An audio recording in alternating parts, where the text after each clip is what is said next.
Everybody's in. Everyone's in, Adam. Let's have a look. Let's make sure. How's everybody doing?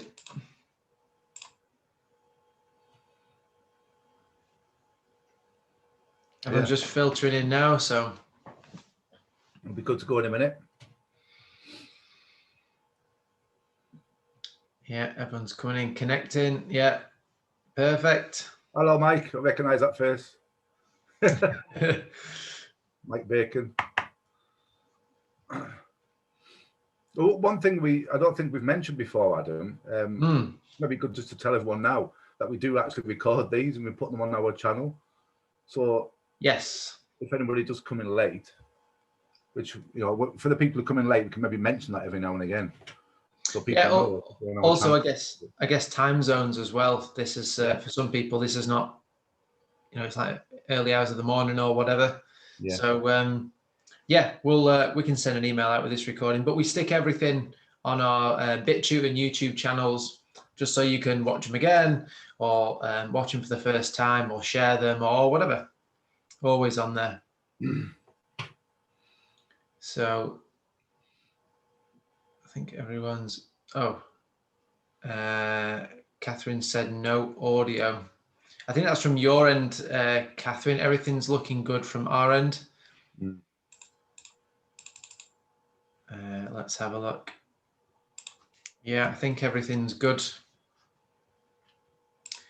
wait for everyone to filter in. Yeah, everything's good at this end, from what I can see. If you've got your camera turned on, just give us a thumbs up if you can hear us. Just give us a wave, or yeah, we've got perfect, some thumbs up. That's good. Perfect. Great. Let's start. We're recording. We're live. This is it. Let's do it. Do you want to give us the old disclaimer, James, before we start? Yeah, why not? Why not? We don't want to forget that, do we? You see, like this is something that people that have been on before will be bored with this, but we have to say it. Yeah, we're bored with it. We're not financial advisors, and we don't wish to be. We never wanted to be.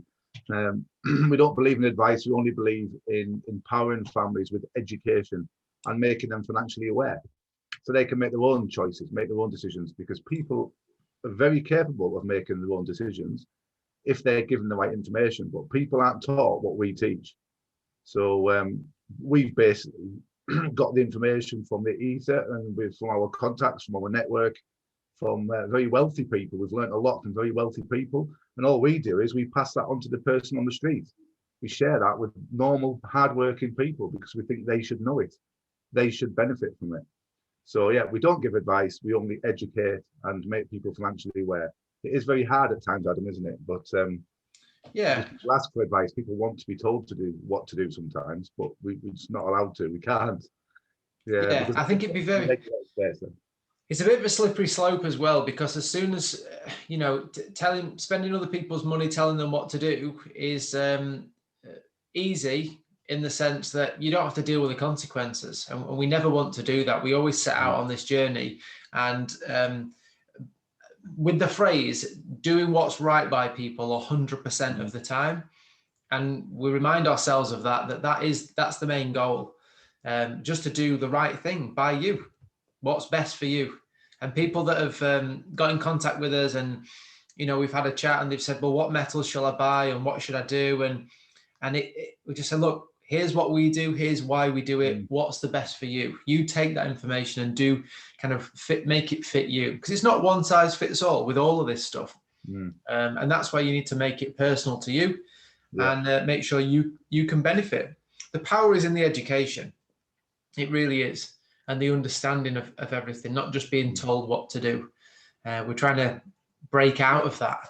Yeah, because you do things differently to what I do, Adam, don't you? So it's just depending on your situation. Yeah, we all do things differently.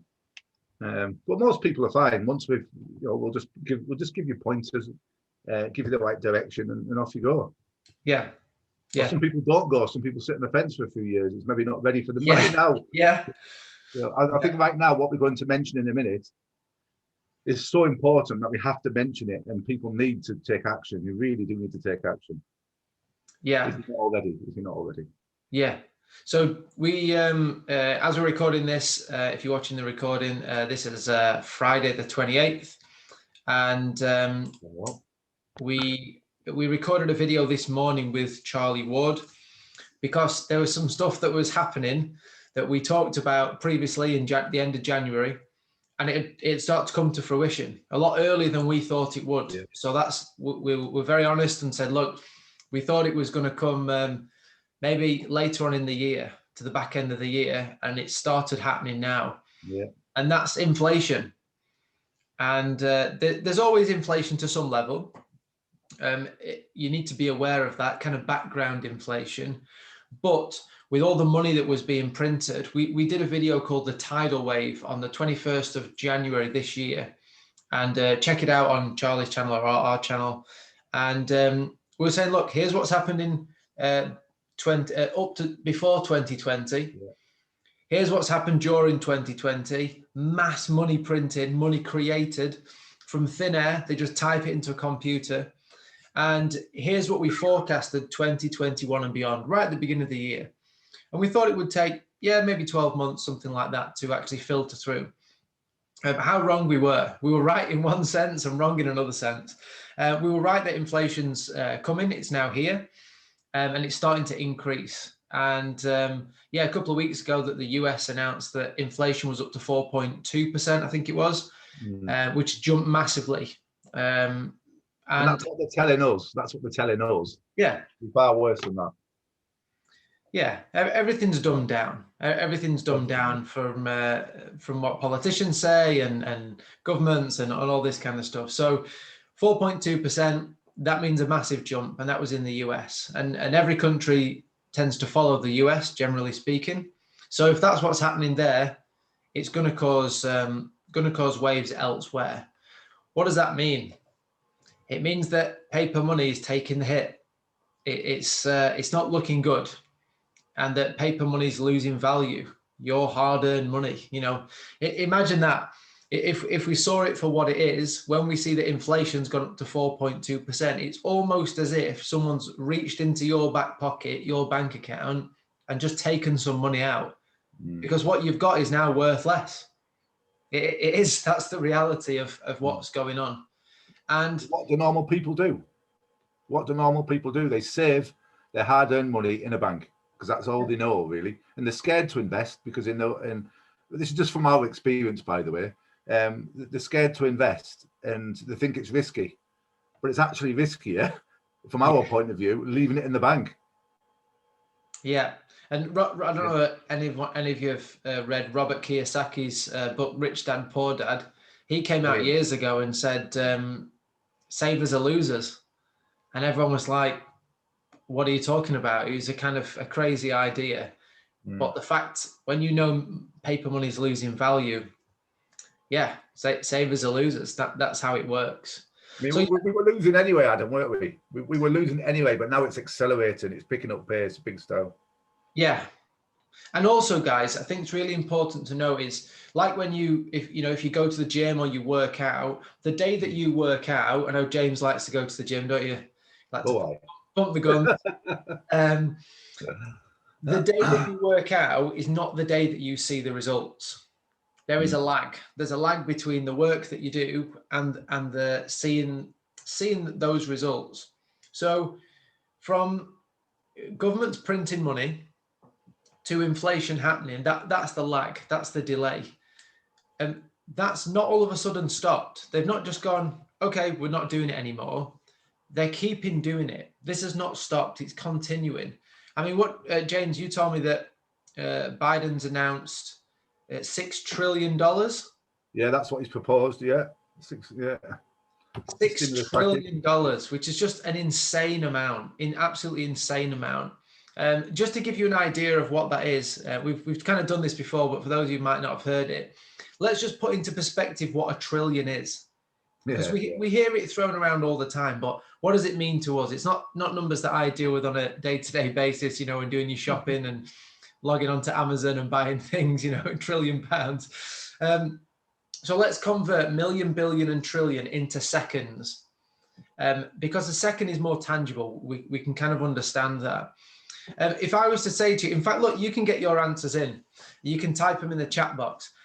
Yeah, let's see what we get. If we were to say, how long ago was 1,000,000 seconds? How long would you say? So from this point now, how long ago was 1,000,000 seconds?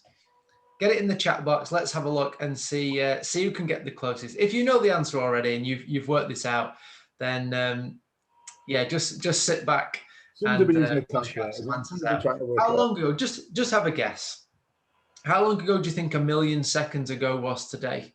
Let's see who can be brave and put the first answer in there. 1,000,000 seconds, 3 years. Thanks, Heather, for that.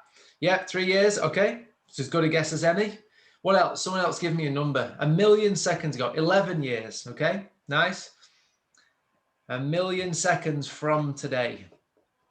This will just show you how million, billion, and trillion are such big numbers and disconnected from our reality, unless there's any billionaires and trillionaires on the call.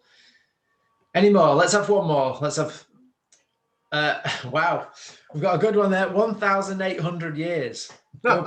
Go big or go home, right? So 1,000,000 seconds ago from today is actually 11 days ago.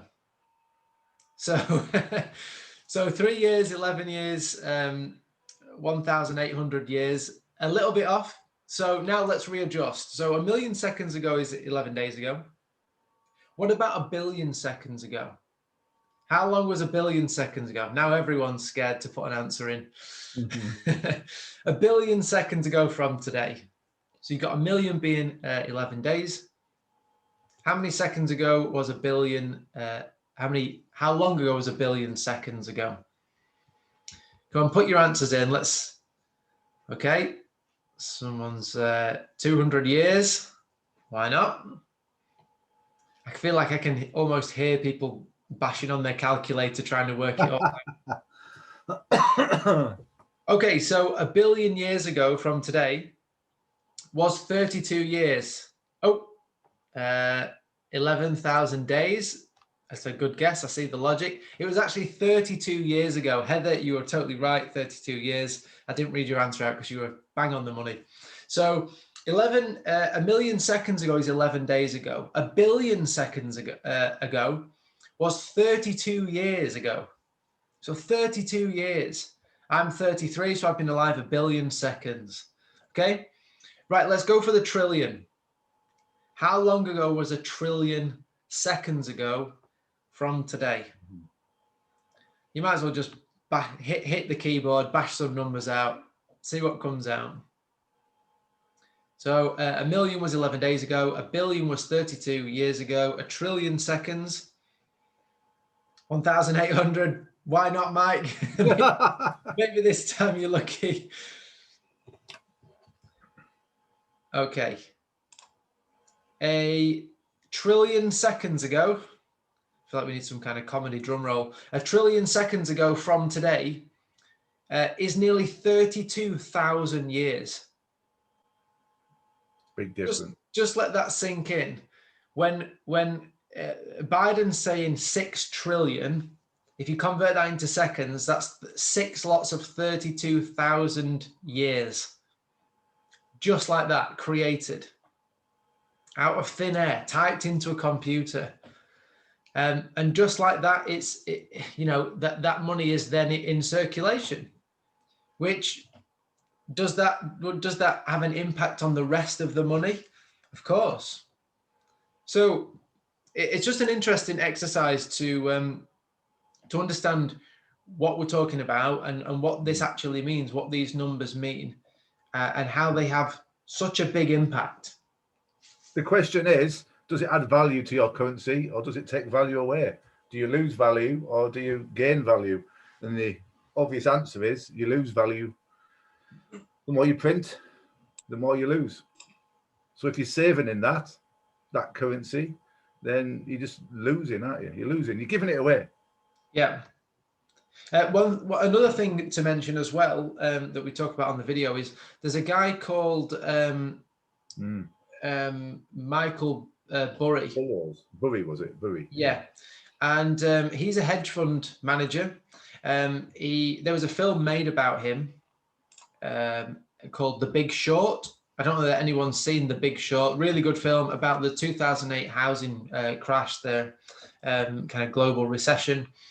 And he was betting against the housing market when everyone was saying he was crazy, because he could see it happening. He was forecasting it. And he was making bets against the housing market, which banks and financial institutions were saying he was crazy. And they were happy to take the other side of the bet because they were making money short term. But he knew as soon as it tipped over that he would be the one making the money. And great film. I don't want to kind of ruin the details of it. But basically, this is a real person that has, he put out on Twitter not long ago that the inflation that's coming will resemble that of Weimar Germany. And for those of you that don't know history, check out what happened in Weimar Germany. The inflation went through the roof to the point that there's photos of kids playing with stacks of money. Wheelbarrows of money. Literally wheelbarrows of money. And they were just burning it to keep warm, because it was more valuable as paper to keep warm than the value of what they could buy things with. He put this tweet out, and he put a few other tweets out as well, just forecasting what he thinks is going to happen. And he got visited by the SEC, so the financial regulators in America. And after that, very soon after, the tweets got removed and got deleted because, well, we think he's seen something that the powers that be don't want everyone to know. He's got a lot of followers, hasn't he? So they were panicking and just shut him down, haven't they, basically? Yeah. So check it out. It's actually happening in Argentina. It's happening in Venezuela right now, isn't it, Adam? Yep. It's happening right now, today. The amount of paper currency that you need to buy a toilet roll, it's a massive pile of currency, and you might as well use the toilet roll. Use the currency rather than the toilet roll, because you have more of it. You might get some print on your backside, but you'd be better off using the currency. And stuff, I guess it doesn't need to get to that level for it to be painful. Yeah. It doesn't need to get to hyperinflation. There's a lot of casualties on the road to hyperinflation. At that point, I mean, yeah, it's just carnage, chaos. But this is what's happening. Please, please, please don't take our word for any of this. Go and do some research, look up these people, look at what we're talking about, and you will see it. Just one other thing before we get into the questions, because I know we've got a lot of questions, want to get them all answered. Something that I found out recently, which I didn't know when it happened, for good reason, is that when you give your hard-earned paper money to a bank, they can lend out 90% of that money. They only need to keep 10% on deposit, and this is why the banks and the governments are in bed together. They're in each other's pockets. They serve each other. Governments allowed this to happen. They are saying, yeah, that's fine. You can lend out 90%, keep 10%. Oh, and by the way, if you make too many risks, we've got the financial compensation scheme, and we'll cover everything. So absolute mad system. Anyway, on the 26th of March last year, so when when COVID was hitting and it was big news and dominating, I think, most people's minds and conversations. Yeah. The Federal Reserve in the US made the 10% rule, so 10% on deposit, to zero. So this is not like a big conspiracy or anything like that. It's actually happened. It's in regulation that banks in the US now have to keep $0 on deposit and can lend out 100% of what is deposited with them. That should scare you. It really should. Banks do not hold, not only do they not hold 100%, they now don't have to hold the 10% that they originally had to. They now can hold zero, and they can risk all of it. They can leverage it. They can lend it out to people and do whatever they want with it. These are some big signs here, really, really big. And please take note. Again, do your research. You'll see it. And it's the classic distraction, just like a magician, misdirection. Yeah. Look over here while we do something over here. There's no way that would have made mainstream news while COVID was going on. I'd love to say it was a coincidence, but yeah, it would be a shock if it was a coincidence. Yeah. So yeah, that's what we've got to share with you today. Let's get to some questions and see what people would like to know. If there is any other questions you've got as we're chatting, put them in the chat section, and we'll come to them. We'll come to them at the end. Right, let's have a look. So we've got the first question here. What's the most economical way to purchase gold? What are the capital gains tax implications if it's sold or inherited? For most people, the best way, the best way for most people is to buy bars, generally speaking. And this is knowing the rules and how things work in the UK and in some other countries. We don't know the rules in every country. We don't kind of promise that we do. But for most people, bars are the most efficient way to purchase. Coins in the UK are capital gains tax-free. But for most people, capital gains doesn't even come into it when buying bars. And we've covered this a few times before, but it always comes up because it's a selling point of coins. But you pay more for coins. So you've got to offset and compare the premium that you pay for coins compared to the benefit that you're going to get. And a lot of the time, well, the majority of the time, the cost does not outweigh, the benefit does not outweigh the cost. So you're better with bars. As far as inheritance, we just have to say, look, we're not accountants or financial advisors or anything like that. Speak to someone about inheritance. It's totally unique situation for each person. Anything to add to that, James? Yeah, no, yeah, you were spot on, mate. It's just, we always have to say that. I mean, we don't like to shrug people off and just say, speak to an accountant. So we have to give you some sort of answer, because it wouldn't be fair otherwise, would it, Adam? But again, if we started giving advice and started telling you one thing, and then you come back to us and say it doesn't work that way or whatever, you know, we stick to our lane, which is precious metals. Yes, we do. That is the other side of it, isn't it? The tax side of it. So it's, just go to a recommended, I would say, accountant that knows his or her stuff, and go from there. But like what Adam said, coins, everyone jumps on coins. Well, not everyone, but a lot of people jump on coins because the way they sell coins, they mention the VAT all the time. But like Adam said, very, very few people that we help, does capital gains tax even come into the picture. Yeah, you said there, James, VAT, but you meant capital gains. Oh, sorry, capital gains. Sorry. Yes, it's fine. Perfect. There's been quite a few questions in roundabout ways about storage, which always seems to come up. And I guess, look, there's pros and cons to having metals stored and having them at home. And what we always say is, it's about what your priorities are. There's no right and wrong way.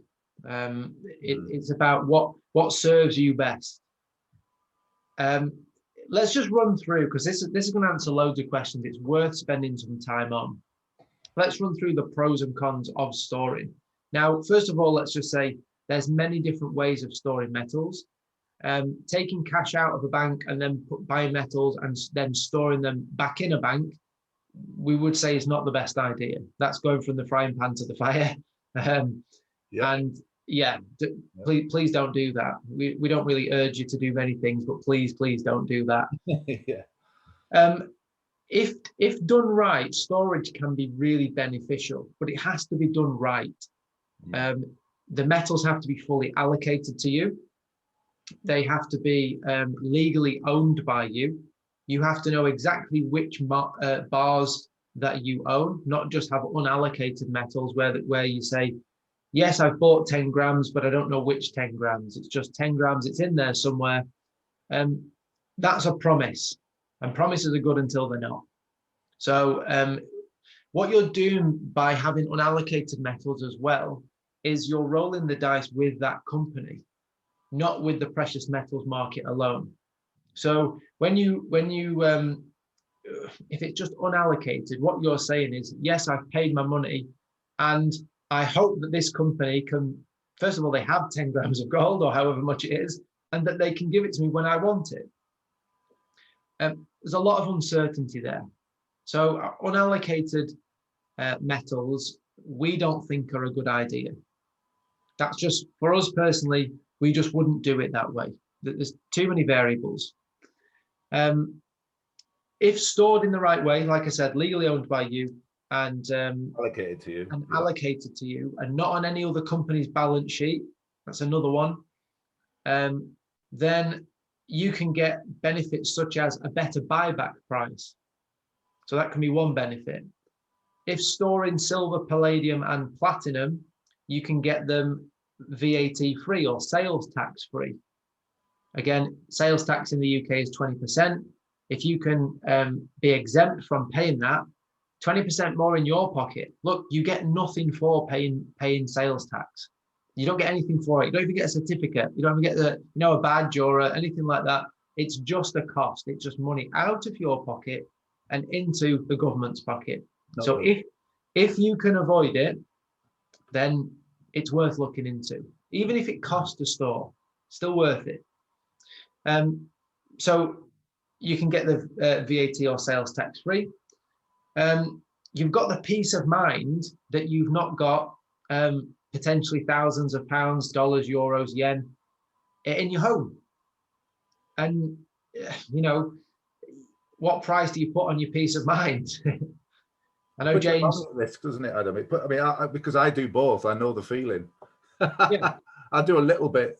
I have a little bit somewhere around about, which isn't in a vault, but most of it's in a vault. But it doesn't. Yeah, it has me on edge a little bit, to tell you the truth. It just puts your family at risk. You have to be very quiet and just not tell a bee, not tell anybody if you have got it at home. And I know people that have been robbed. The Nepalese guys in our team, the Gurkha lads, they've been robbed in the past because they're very much like gold in their hands, don't they? In their houses. Yeah. And people know that, so they've been robbed, they've been targeted. Yeah. So there's the security side of it, and also the fact that if you insure it, Adam. Say again. You can't insure it if it's in your own home either, or if you can, it's going to cost you an arm and a leg. Yeah. So I guess just one of the, before we go on to that, another advantage of having it in storage is that a lot of time companies will buy metals back from you that have been in storage very quickly because they know the track record, they know where they've been, they don't need to be tested again. It's a known rather than an unknown. So they're the benefits of if it's done right, of having your metals in storage. The downside of having metals in storage is that you don't physically have them. And that is, let's be honest about it, what we'd like is all the benefits of storage, but to have the metals with us. We would say that ourselves. We'd love to have them here. We'd love to be holding them, stick them under your pillow, do whatever, but still have the benefits of storage. Unfortunately, you can't. So you've got to look at your priorities on what's most important to you. Having metals in your home, yes, you can touch them, you can stroke them, can sleep at night and all this kind of stuff. It's nice to have some, like, but yeah. We're not denying that at all. But here's the problems. One, you've got the security aspect that we've touched on. Two, if you want to sell them, you have to sell them. You have to find someone to sell them to, and work out what price they're going to give you. And a lot of the time, it's less a less good price than you would get when it's been stored, because it's an unknown. They have to test it. There's a lot of fake metals out there, a lot more than you think. Even though they look like the real deal, they can be gold plated, and even though they weigh the right amount. Please don't buy them off eBay. Yeah, please don't. Yeah. So that's what you've got to do. It's a physical kind of manual process to go and do all of that. The other thing is insuring them in your home. A lot of places, in fact, let me tell you this. there was a guy that spoke to us, and he rang his insurance company, because I said to him, before you do any of this, before you have metals in your home, ring your insurance company and just put some feelers out there. And he said, that's a great idea. I will definitely do that. I'll ring them up and just say, look, if I did this, what would you cover me? What would be the amount? Let's just talk through some scenarios. A very reasonable thing to do. Here's what happened. He rang his insurance company and said, I'm thinking of possibly having some metals. Do you cover metals? They said, we don't cover metals. And also, because you've now told us this, we can't insure you anymore. We are cancelling your insurance, and we won't cover you. We won't even just carry on with your existing insurance. We're cancelling the lot. And he said, hold on a minute. I've not done anything. I've not actually got these in my home. I'm just saying it's something I'm considering or not, depending on the information you give me. And he said, sorry, but the fact that you've said you could do it, we're cancelling everything. And this is a major insurance company. This is not just, a tin pot company that doesn't really know what they're doing. This is a big company. And they refused to cover him at all. So I'm not going to say that's everyone's experience, but we do hear this stuff. We're almost like we get to hear a lot of different people's viewpoints and experiences, and we're going to try and get people to video these, not try and get them as in strong arm them, but we've been speaking to a few people that have had these experiences, just to chat with them on Zoom, on camera, and just share that with the bigger community, because it's all about sharing our knowledge and experience. Because once you know it's happened to someone else, you don't feel as lonely when it happens to you. I'll be honest. We've seen a lot of stuff happen. Yeah. So I guess that's a snapshot of the for and against for storage. A second part of that is people often ask, well, if it's in storage, could the government take it off you? Because it's happened before. Yeah, it has. When was it? I was going to say 71, but that's when Nixon took off the gold standard. Sometime in America, I'm sure people will be able to look. I can't remember the exact date. Yeah. Yes, the US government said it's illegal to own precious metals, to own gold, and people worry about that happening again. Look, I think over the last 14 months, never say never. I don't think it would be silly of us to say it will never happen again. You never know. It depends who's in charge. But you have to understand the context of that time, and that sheds a lot of light on it. It was with a gold-backed currency, where for them to increase the currency supply, the money supply, to fund wars, to do whatever they're doing with the money, they had to have more gold to do that. So they're limited. They have this limit, supply limit, that is gold. They need physical gold to have more money. So yes, they didn't want to mine it. They didn't want to put in the hard work. They thought, we'll just take it from people. And they don't have that now, do we? Oh, it's a debt-based system right now. Yes. Now, governments and countries can print money at the touch of a button. They do not need gold to create more. We've seen it. What is it? A fifth of all, 20% of all US dollars in existence were created in 2020. Just let that sink in. The 25%, wasn't it? I think it was mad, isn't it? Yeah, there's quite a few different different numbers out there. The numbers that big, as in the amount that was created, that it's hard to pin down exactly. But a vast amount was created in 2020. I think there's probably not enough gold in existence around the world to back that currency, just the currency that was created. So I think it's too easy for governments to create money these days. I think it'd be too much like hard work to try and come around and collect everyone's gold. They don't need to. They just type it in, create the debt. They know that future generations will be paying it off. It's not even within their 4-year term or 8-year term or however long they're in. They're in for the blink of an eye. And it just kicks the can down the road. So I don't think I personally don't think it will ever. I don't think I'll ever see it in my lifetime. Never say never, but I can't see how they would put all that effort into doing that. It is a good question though, and people are right to be concerned, aren't they? Though. Yeah, definitely. It's worth understanding the context for sure. Great. I feel like we went off a few tangents there, but all good stuff. Something here someone's asked, which is a really interesting question, about they want to buy gold, but they don't want gold that comes out of a mining environment that exploits people. So they're thinking about ethical gold, I guess. Yeah. Which is really, really good. It's quite rare that someone looks at investing from an ethical point of view, to the fact of the actual mining process. What would you say about that, James? About like the LBMA and how they do it? Well, it's all ethical, isn't it? It's right from day one, isn't it? Right from the start, right to the end. The whole process is ethical. They're very rigid with that, aren't they? With the regulations, etc. But again, guys, just look at it yourself. You'll actually see. You'll see for yourself. I mean, we wouldn't. Again, we looked at everything. We looked at everything when we were looking for a company to work with, and well, for oh, I won't want it too much because I'll be here all night. But we did a lot of research, and we're ethical. You know, we have to be.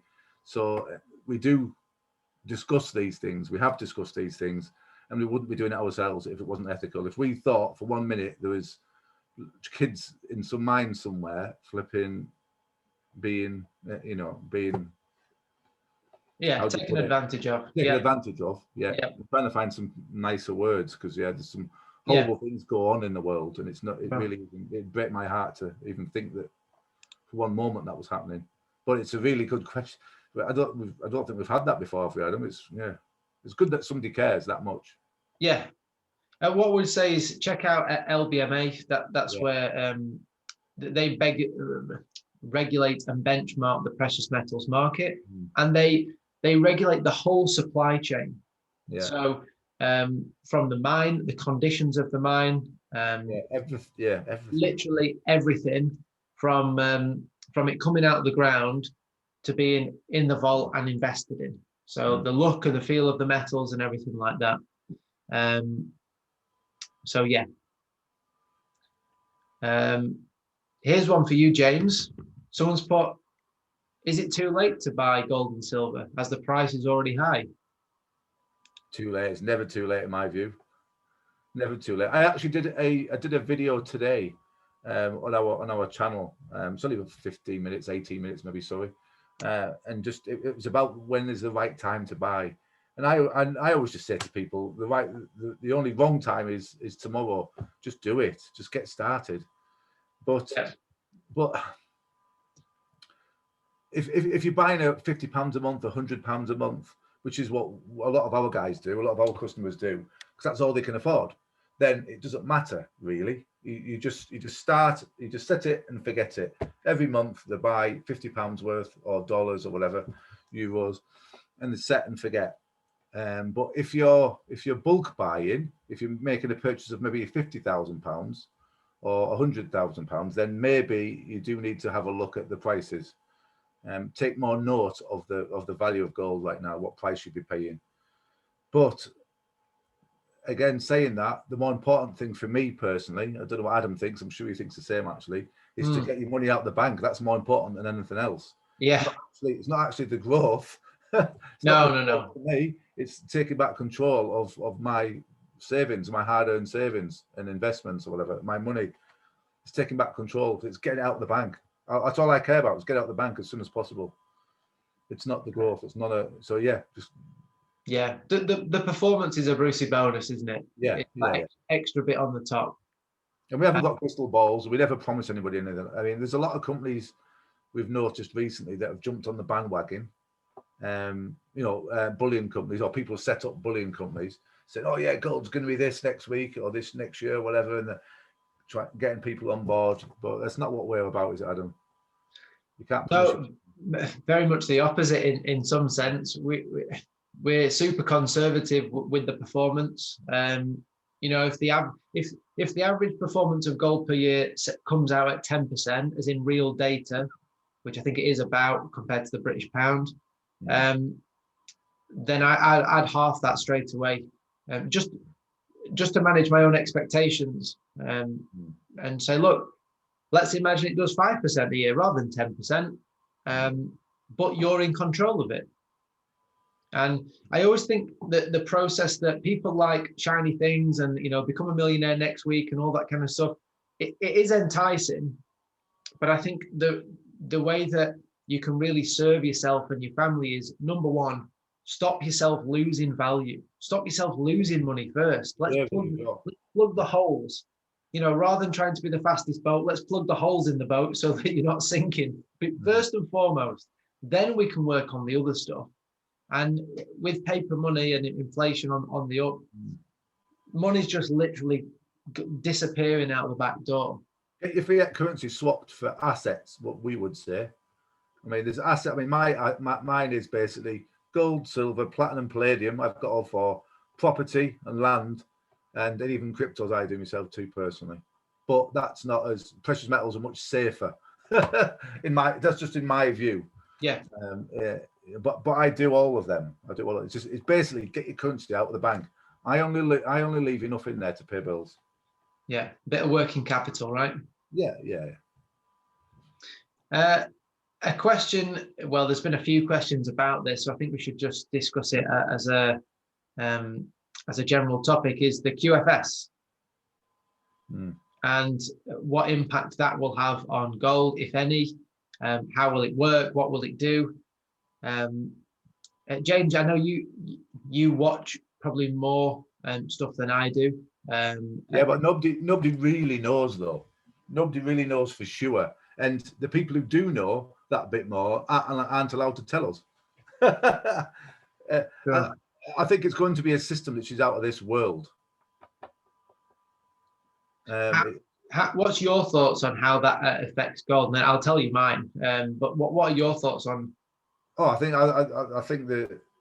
gold's going to go. Yeah, it's going to climb. Yeah, it's going to climb. That's the only way to explain it. But again, we can't promise that. But we definitely think that it's going to climb. Yeah, I take a real zoomed out approach when looking at metals.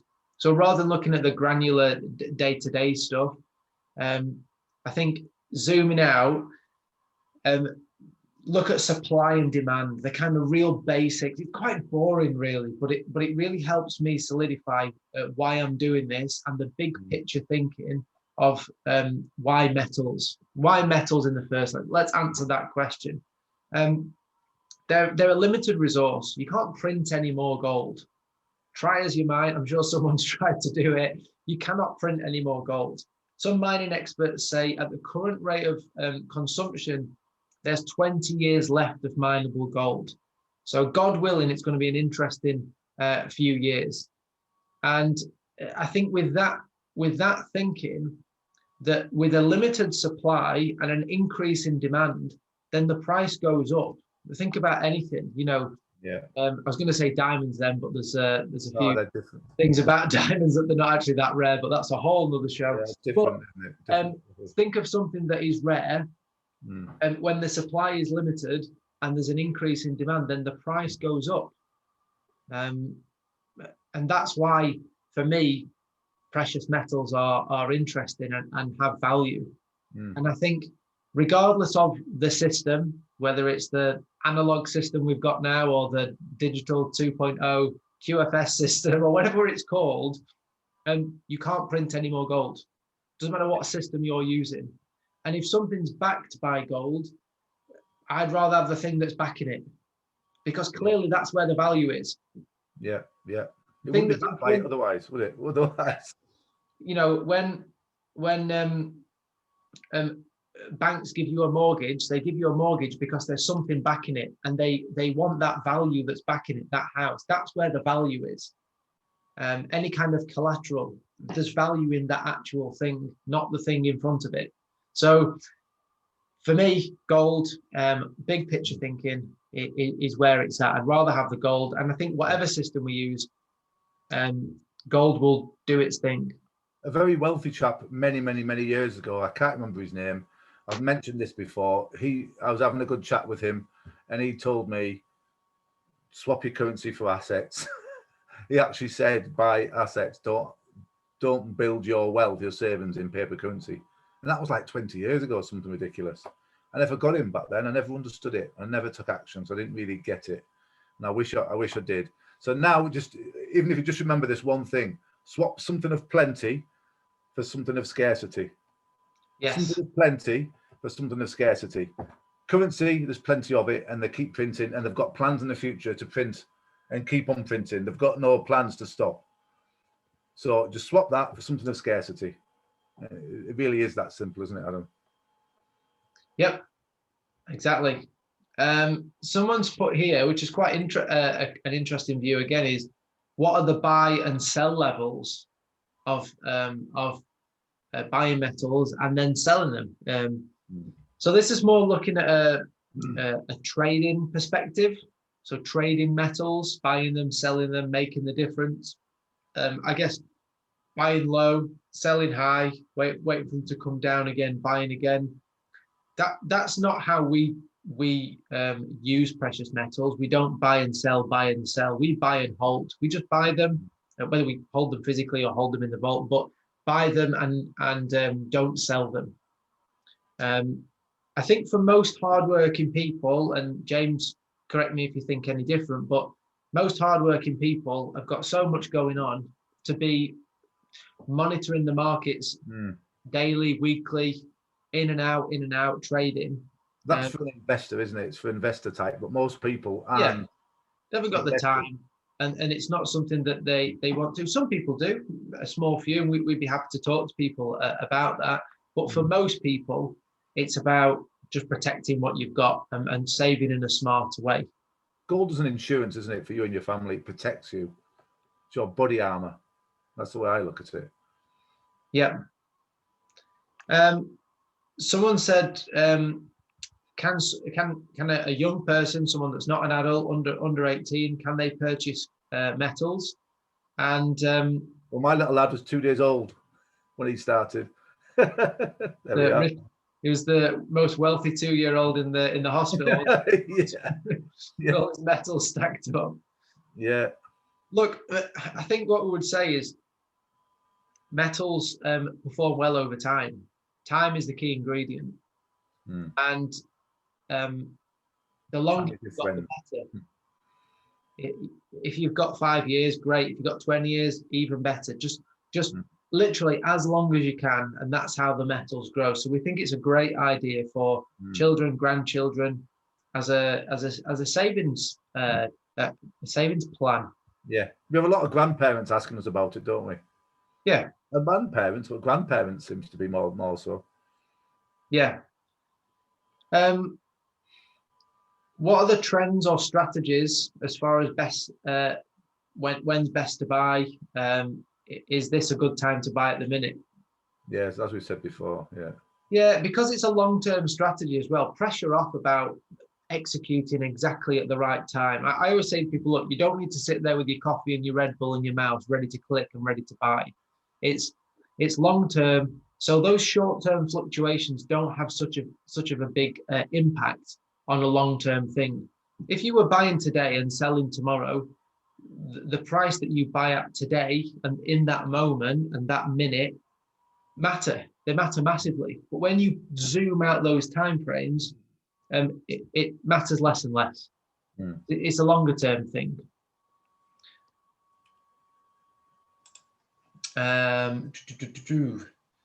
What else are people asking? Some of these we've looked at already.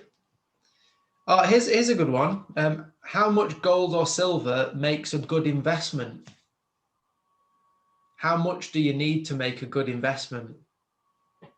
Again, that's unique to you as I mean, if anybody's ever worked out, again, this is different for everybody, isn't it? It really is unique to a person, isn't it? I mean, one way of looking at it, you could work out your net worth, what you're actually worth as a person or your family, and you could think, right, okay, I want to protect 10% of my net worth or 20% of my net worth. That's maybe one way of looking at it. Yeah. And that's the way I would look at it normally. It's just right now, I don't care so much. I just want it all out of the bank. I really don't, I just want it all protected, because when it's in the bank, it's changed over the years. The more I've learned, the more knowledge we've accumulated, Adam, the more I've just become, get it out of the bank. I don't care, get it out of the bank. And then, yeah, it just depends on, again, but you quiz them, don't you, Adam? When people call us, you quiz them and you find out what's best for them, what they, you help direct them without advising them, don't you? Yeah, because for some people, £50 a month is meaningful to them. Yeah. For other people, we've had people that would say, "Yeah, I've got 100 grand," and it doesn't mean that much to them, believe it or not. They're just, so it's all about what's meaningful to you. I would say in our 6 years of doing this, the only people that have chosen to save in metals and then have stopped, within a shortish period of time and said, I don't want to do this anymore. I would say 99% of those people that have stopped because what they were saving wasn't meaningful to them. They might say, well, I'm just going to do £10 a month. That's fine. If £10 a month is meaningful to you, great. But actually, it wasn't meaningful to them. Even if the metals, let's say they did it for a year and they had £120 worth and it doubled, tripled, 360 £360 that they got, and they just said, well, it's not really doing anything. Yeah, it's tripled in price. Of course, it's doing something. It's just the amount that you started with and the amount you've made. It's just not that interesting. It's not got your attention.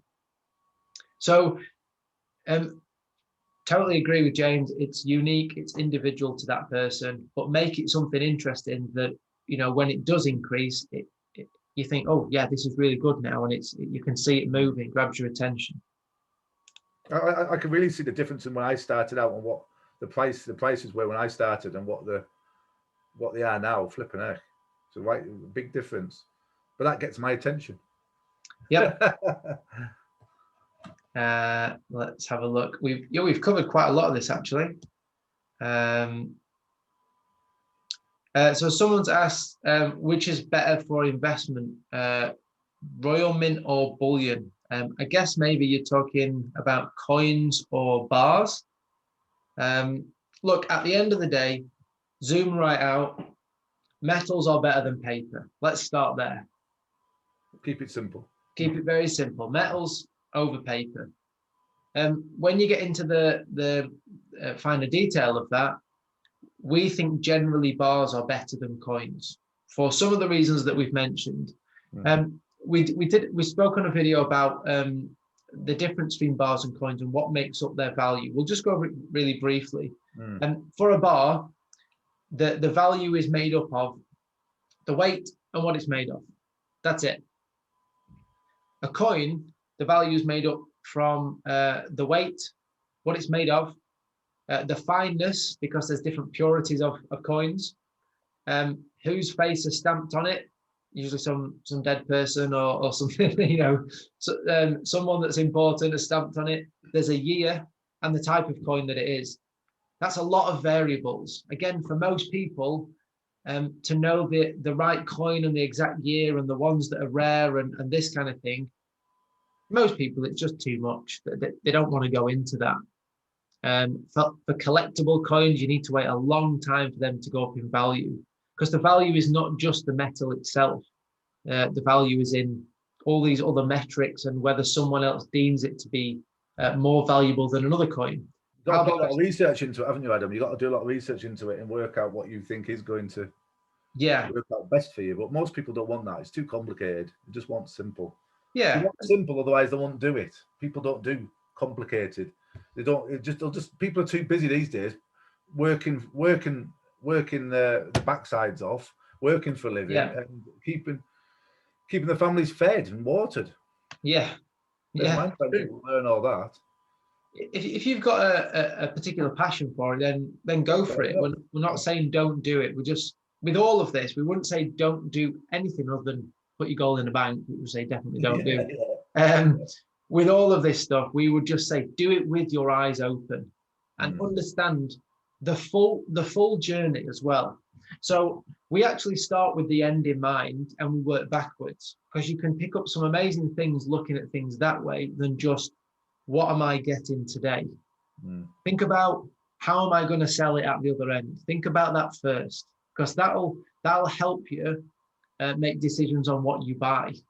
If you're thinking, right, I need to find someone that to sell something, I need to find this specific person, this limited audience, then you're going to have to find something quite unique to sell to that group.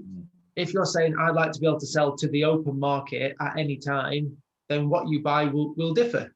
You'll buy something that's globally recognized, that anyone will recognize any corner of the globe, the top purity, things like this.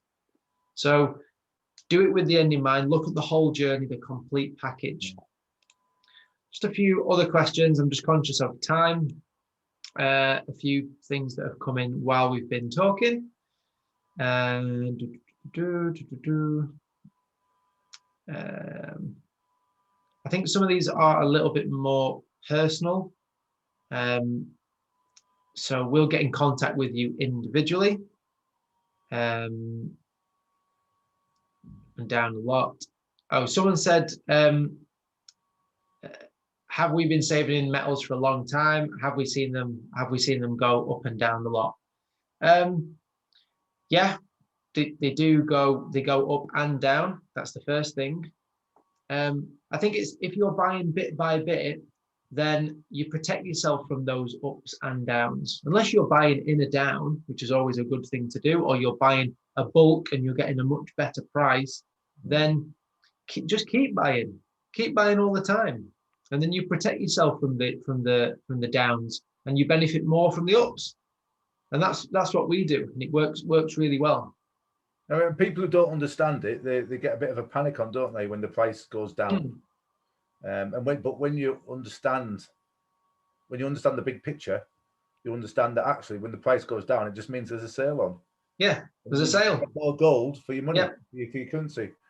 So you just buy more, or buy as it goes down, and then guess what? When it goes up again, you've got more gold going up in value. Yeah, and that might be you just buy.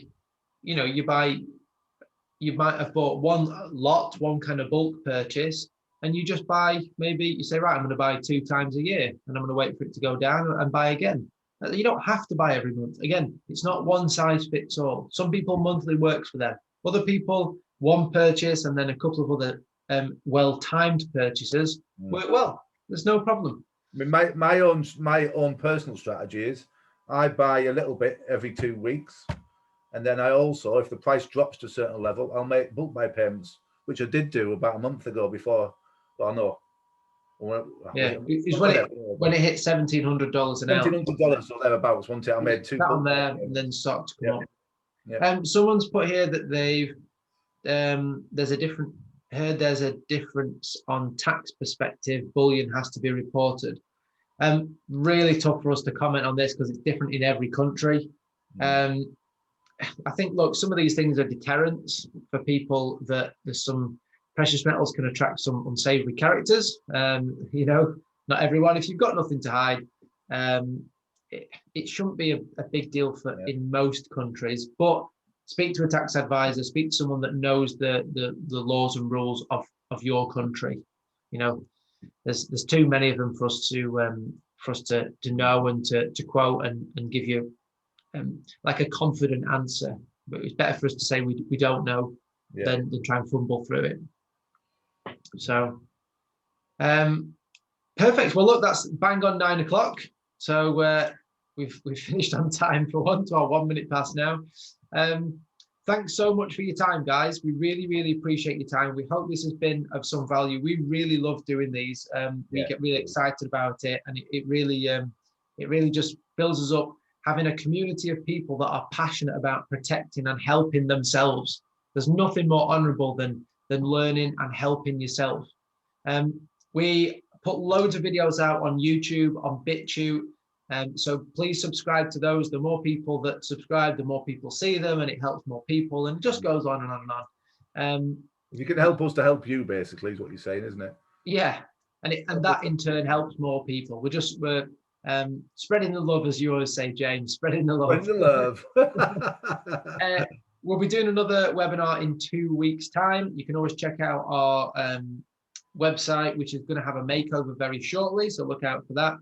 And you can register for you can check out the next webinar always on the website. And look, if there's any way we can help you guys, please get in contact. Depending on which country you're in, it might depend on how we can help you. But there's usually always something we can do. Oh, and just one more thing, Adam. Yep. Just to remind people, or even inform people, so people might not know that we actually dangle the carrot to actually get people to go out there and try and tell more people about what we do, because we want to help more people. True. What do we give them, Adam? Yeah, so anyone that has purchased with us and invites anyone else and kind of tells their friends, family, whoever, you get a free gram of gold, and the person you invite gets a free gram of gold as well. So 2 free grams of gold. You can do this as many times as you want. There's been quite a few people that have been stacking up some free gold. Why not? Better to have it than not. Yeah. So you can do that. So we're just trying to help in as many ways as we can. We're also going to be setting up a Telegram group, Telegram channel very shortly, and just to help keep the communication so that we can communicate you in the touch of a button. It's too easy not to do. So we don't want you missing out, do we, Adam? No, we'd like to get all that info to you and just keep you informed. So you can always mute the channel. Don't worry, we're not going to be. We're not going to pester you. It's all good info, and it's welcome. So perfect. All right, thanks so much, guys. Have a great evening, weekend, and we'll speak to you all soon. Thanks so much. Take care. Cheers, guys. Bye.